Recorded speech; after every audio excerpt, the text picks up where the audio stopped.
What's going on there, YouTube? Welcome back to another comic book video. Okay, so we're going to continue our coverage over X-Men comics, but now it's time for us to jump back over to New Mutants, and we're going to cover the final 3 issues of this series. Issues number 98, 99, and 100. And we also get the first appearance of a lot of different characters. But the most popular one is Deadpool. Now, when it comes to this 3-part story arc, this is where we see the end of the New Mutants, but the birth of X-Force. It all started right here. And so the first chapter that we are going to talk about is going to be New Mutants number 98. Now, the opening pages of this book alone, we are introduced to one of the many characters who is going to be somewhat important in X-Force comics, and his name is Gideon. Now, when it comes to the opening pages of this book, we don't learn much about Gideon. All we know that this man is a businessman, and this man got plans for so many different things happening across X-Men comics. Now, when it comes to Gideon, we see him doing his morning exercise by fighting against some robots that were created by Sebastian Shaw. Now, once he's able to take down all those robots, he's then confronted by his assistant, better known as Adam. Now, when it comes to Adam, he does inform Gideon that they're about to handle a certain kind of problem when it comes to another company. Now, this company belongs to Emmanuel da Costa. Now, Emmanuel is the father to Sunspot, and apparently when it comes to Gideon, he has plans for that company. And so you do have Gideon ask Adam, how are you going to take care of Emmanuel, the father to Sunspot? And he says, don't worry, we sent our best lady, and that would be Eve. But now we have to jump over to the base of the New Mutants. Now, around this time in Marvel Comics, when it came to the New Mutants, they were using the sub-basement to Charles Xavier School because, well, around this time in Marvel Comics, the school was not around at all. And when it came to X-Factor and the X-Men, they were not there either around this story arc. And so it allowed the New Mutants to be able to use the base for their own. And so we do see Cable and also Cannonball in the Danger Room. Now, this is Cable trying to teach Cannonball how to use his ability in a different kind of way that could possibly help them out in the field. And so, yes, we are still continuing the idea of Cable being this teacher, but really now we're going to see Cable become this leader because he believes that there's going to be wars across the world that him and his team have to be a part of.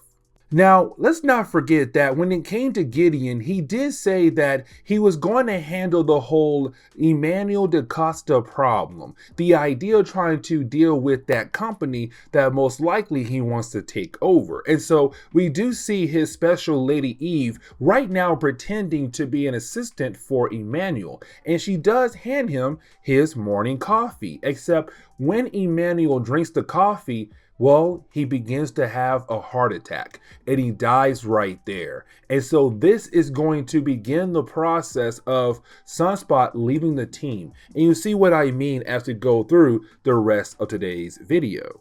Now, I want to jump over to Richter and Boom Boom because this begins the process of us seeing Richter leaving the team. So let me explain. When it comes to Richter, he hates the idea that the team left behind his girlfriend in Genosha. You see, there was a crossover known as the Extension Agenda between the X-Men, X-Factor, and the New Mutants as they all came together to go up against the forces of Genosha, a country that would take mutants and turn them into slaves to help build up their economy. Now, when it came to our heroes, they were able to win in that big battle, but Wolfbane, she stayed behind to help begin the process to turn that place around into a better place for both humans and mutants, especially mutants. Now, for Richter, he believes that there must be some kind of trick behind it, because when it came to Wolfbane, she was one of the mutants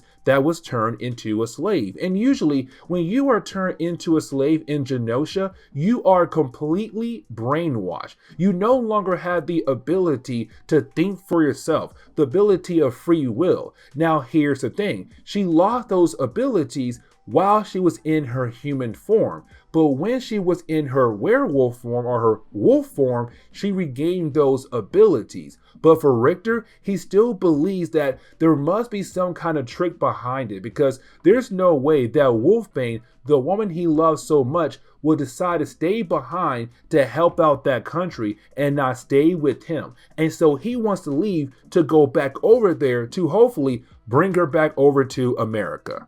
But now it's time for us to get into the first appearance of Deadpool. You see, while you have Cable just minding his business, well, out of nowhere, he is attacked from behind by Deadpool. Now, for Deadpool, he does inform us that he was hired by a guy known as Mr. Tolliver, another character who is going to be very important in X-Force comics, had hired Deadpool to find Cable and to kill Cable. And so right now, this is Deadpool just trying to complete the contract. Now, when it comes to Deadpool, this man is prepared for Cable, and really for the rest of the team as well, because once he's able to take down Cable, you do have the rest of the team arrive, but one by one they all get taken out by Deadpool.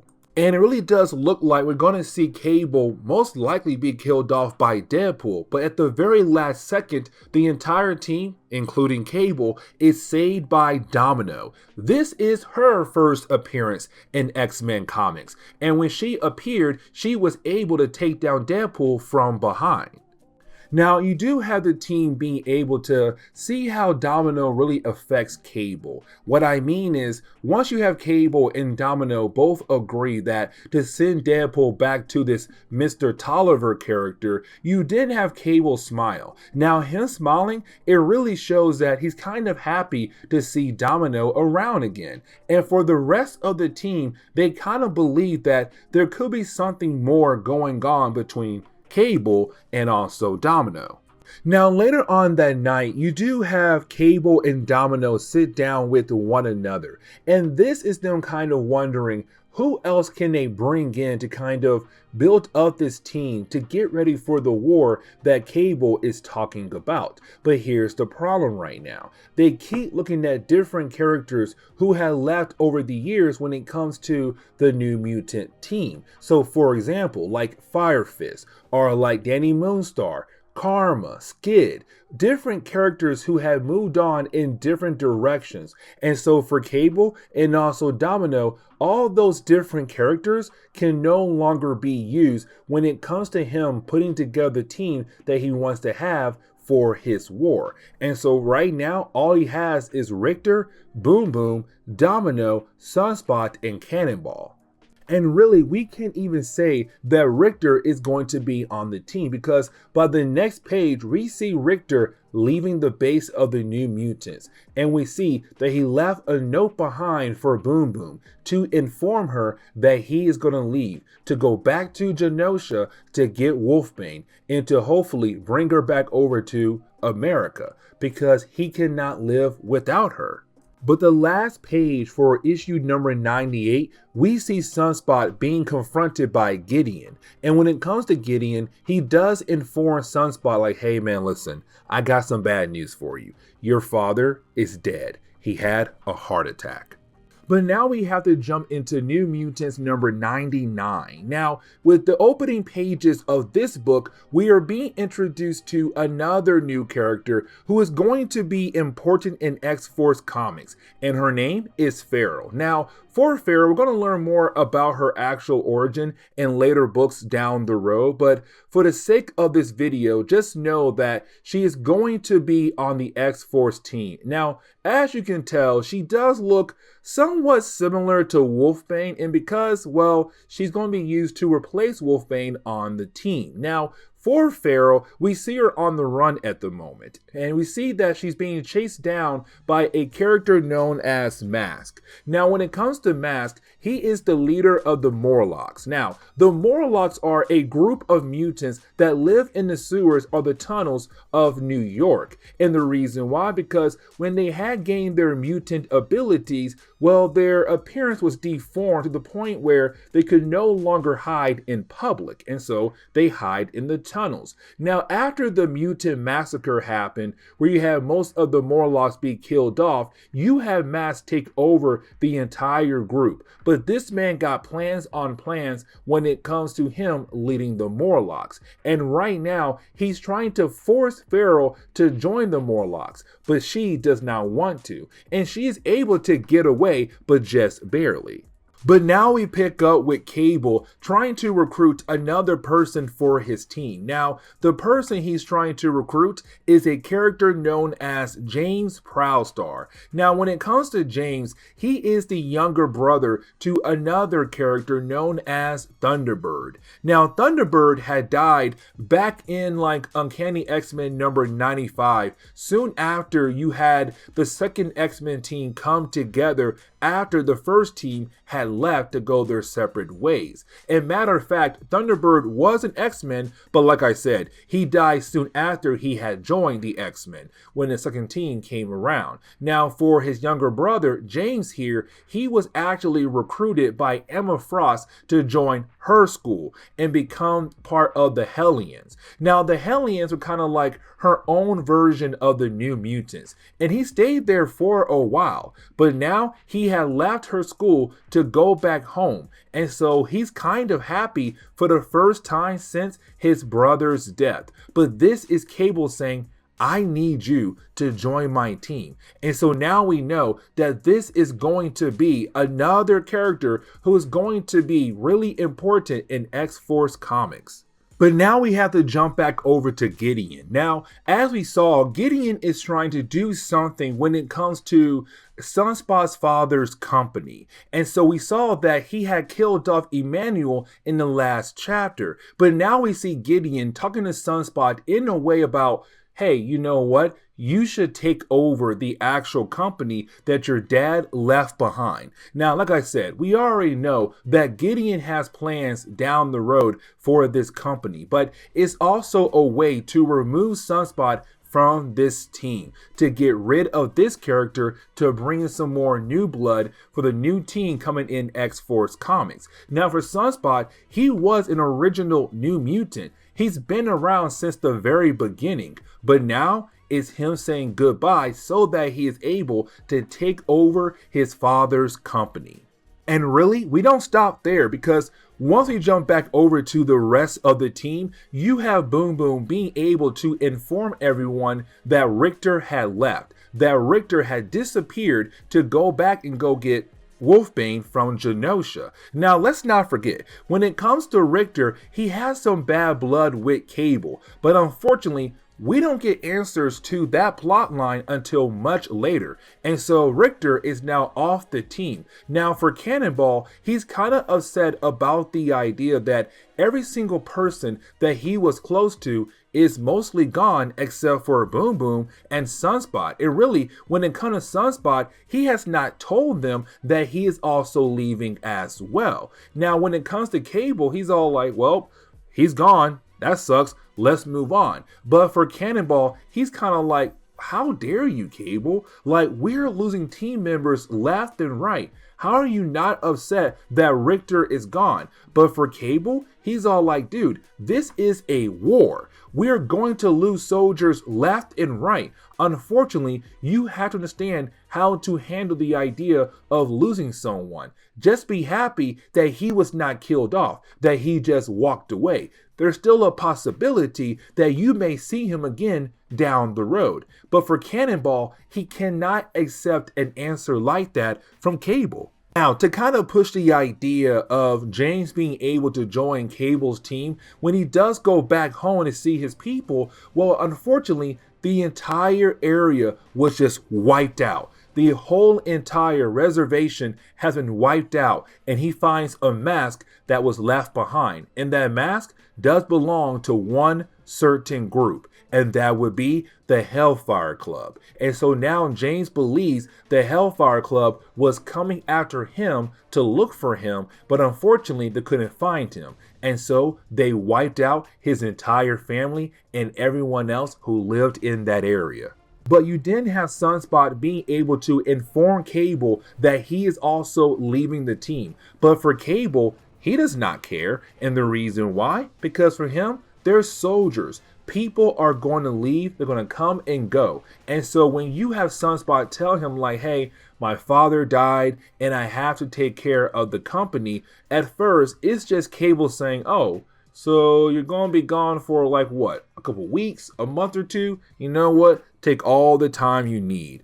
But then you have Sunspot say, actually, man, I'm leaving for good. Like, I'm taking over my father's business. I'm off the team. And so for Cable, it's like, whatever. And he moves on with his day. Now, because what he said to Sunspot, it ticks off Cannonball. And so we're kind of teased with this idea of Cannonball possibly leaving the team as well. But now we're also teased with this idea that Boom Boom might leave as well, because when we jump over to her, we see her having a conversation with Domino. And really, when it comes to Boom Boom, she tells Domino like, hey, I don't trust you. I don't trust Cable, because it does seem like you two guys got schemes on schemes for so many different things. But the problem is you're not telling me nor Cannonball what those schemes are. And really, by this point, Cannonball and Boom Boom are the last two members of the New Mutants. Everyone else is gone. Now for Domino, she says, listen, you are no longer a child. And so there's no point of us trying to shelter you. There's no point of us trying to treat you like you are children. It's time for you guys to grow up and get ready to face the real world. Now for Boom Boom, it's kind of like, wait a second, what do you mean? And it's Domino saying, when it comes to Cable and I, you can trust us. You can definitely trust Cable. But the thing is, the Cable, he's trying to fight a war on so many different fronts right now. And his main goal is to take out his enemies. But he can show you a better version of yourself if you trust in him. But if you can't, then go ahead and leave. Because you know what? Nobody is stopping you. But getting back over to the conversation between Cable and Cannonball, really you have Cannonball expressing the idea that when it comes to the New Mutants, they were a team, yes, but they were a family. And that's the big problem he has right now with Cable. Because right now, when it comes to Cable, he looks at the New Mutants as soldiers he can use for his war against the different enemies out there who are coming after him and the rest of the mutant race. And so because of that, it's Cannonball saying, I understand that you have gone through so much pain and loss, but I was also hoping that my team, the New Mutants, who are like a family, could show you what it's like to have people around you who actually cared for one another, to hopefully ease the pain that you're holding in right now. And you have Cannonball walk away. But later on that day, we do see Sunspot officially leaving the team, moving on to take care of his father's company. Now, with him being gone, that leaves Cable, Cannonball, Domino, and Boom Boom. But by the next page, we see that James Prowstar is going to join the team. Now, he does inform Cable like, hey, somebody had wiped out my entire village, and I found a mask, and that mask belongs to the Hellfire Club. And so it's Cable saying, if you join my team, we'll help you get revenge against the Hellfire Club. Now, at the base of the New Mutants, soon to be X-Force, they don't know that they have two characters who just arrived at their base and who is going to be part of their team going forward. One of them is Feral. And when it comes to Feral, as she watches over the New Mutants talk to one another, to her, they're kind of like a family. Now, the other character is going to be Shatterstar, and he just crash land in the middle of their base just randomly, out of thin air. And the question is right now, Where did he come from?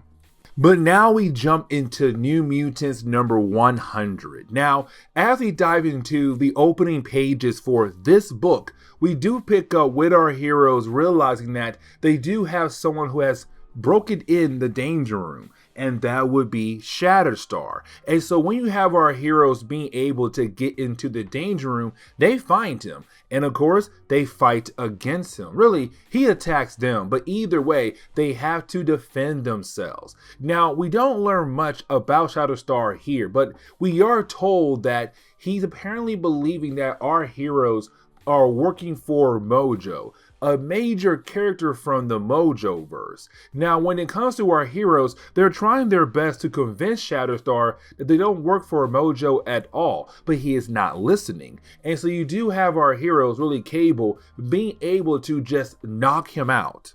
Now, there are a few things that do happen after you have our heroes being able to take down Shatterstar. You see, you have Feral nearby, and she had watched the entire battle. And so for Feral, she still kind of believes that this team is kind of like a family, and she will love the idea to be adopted by this family. But after she leaves, we see that a bunch of random soldiers had appeared in the danger room. Now, these soldiers, they come from the Mojoverse, and they're here for Shatterstar. And so right now, their main goal is to hunt him down. But after they leave the room, we then see that Mask and some of his Morlocks have entered the building as well. And of course, for Mask, he's only here looking for Feral. So now we have all these different parties in this one sub-basement for our new soon-to-be X-Force team. Now, we do learn a tad bit about the origin of Shatterstar, but not the complete origin, just enough to know a tad bit about the character. You see, when it comes to Shatterstar, he is from a different reality, better known as the Mojoverse. Now, in the Mojoverse, it's being ruled by a character known as, well, Mojo. But here's the catch. You see, when it comes to Shatterstar, he is from the future of that reality, 100 years into the future. Now, he was sent back in time, but over into this reality to find some help, and that would be the X-Men. And here is the reason why. Well, really two reasons. The first is that when it comes to Shatterstar, he's part of an alliance, better known as the Cadre Alliance, and they need the help of the X-Men to bring down Mojo. And the reason why, because in 100 years prior, they had sent somebody else in time to get some help, and that was Longshot. Now, let's not forget that Longshot was a member of the X-Men for a good while, but apparently they had sent Longshot over into this reality to find the X-Men to help out to bring down Mojo. And so now their goal is to use Shatterstar to find the X-Men to bring down Mojo. But the problem is the X-Men are not around because currently they're in space with Charles Xavier, and so that leaves X-Force. Now, at first, for Cable, he's kind of having a hard time believing this, but at the same time, he really wants to because then he can use Shatterstar for his new team. Now, you do have Cannonball, Boom Boom, and Cable go into the kitchen of their base, except when they arrive in the kitchen, well, they find Feral just trying to make some food for herself. Now, for our heroes, they're kind of wondering, who in the world is this woman right now in their kitchen trying to eat their food? But after you have our heroes being able to take her down, she does beg for their help, saying, listen, you have to help me. I'm being chased after Mask and the Morlocks, and they're trying to kill me. But for Domino, Shatterstar, and also James, they're still in the other room. But then they're confronted by no other than the Imperial Protectorates. Now, the Imperial Protectorates, they work for Mojo, and they are here to bring Shatterstar back into their reality. And so you have Domino and James try their best to protect him. Now, you do have the rest of the team arrive, and you do have all our heroes coming together for the first time to be able to bring down these few guys who came from the Mojoverse. But after being able to do that, they're then confronted by another problem. And really for me, this is the best moment of the book. So let me explain. So you didn't have Cable and the rest of X-Force being confronted by Mask and the two Morlocks that he brought with him. And he demands Cable to hand over Feral. Now when it comes to Cable, he tells Mask, no, I am not going to do that at all. Oh, by the way, get the heck out of my home. Now for Mask, he tries his best to act all tough and walk up on Cable. But you have Cable pull a gun out and shoot one of the Morlocks that came with them, killing off that Morlock to tell Mask, you better leave or I'm going to shoot you next. If I shoot you, you're going to die like your friend right there did. And so you have Mask leave and Feral is able to stay. Now, once you have everyone calm down, you have Cable call everyone back together to basically say, hey, we are going to be a new team called X-Force, and we are going to work together to go after the different people who are coming after us. We have so many different enemies that we're at war with so many different people that we have no choice but to come together to take them down. We got to help out Feral to bring down Mask and the Morlocks. We got to help Shatterstar to bring down Mojo. We got to help James here to get revenge against the Hellfire Club. And the list goes on. And so for Cable, this is why he says, we are about to go to war because we have a lot of enemies. And unfortunately, we got to bring them down legally or illegally. Either way, we're going to war. And so now we have our X-Force team. Now, the ending of this book does leave us on one heck of a cliffhanger because we have to remember that in the earlier parts of where Cable had first appeared in New Mutant comics, we were introduced to another team of characters out there, better known as the Mutant Liberation Front, and their goal is to attack different government agencies around the world who are working against the mutant race. Now, their leader is a character known as Strife, but by this point in Marvel Comics, we don't know much about Strife. And here is the crazy thing, because once he does go into his office, he does take off his helmet. And when he does, we see Cable. And we're kind of left to believe that Cable is Strife, or possibly Strife is a clone of Cable. Now, we already know the whole idea of who Strife is, but for the sake of this video, let's pretend like we have no idea what exactly is going on. But this is where we are going to end today's comic book video. So please leave me a like down below and subscribe. But guys, see y'all next time. Later.